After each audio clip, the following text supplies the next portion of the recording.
Alisin natin ang ugali na mabait lang tayo sa isang tao kapag may kailangan, pero sinisiraan naman kapag wala ng pakinabang. Minsan kasi, may mga tao lang talaga na lalapit lang kapag may kailangan. Pero kapag tapos na, bigla ka nang hindi kilala. Worse, sila pa ang unang naninira sa'yo sa iba. Lahat tayo may pinagdaanan sa mga taong ganyan. Yung tipong tinulungan mo na, pero sa huli ikaw pa ang sinaktan. Nakakapagod, pero aral na lang talaga para sa susunod.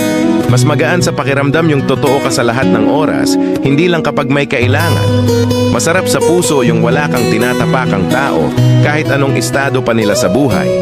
Kasi sa dulo, respeto pa rin ang binabalik ng mundo. Walang masama tumulong.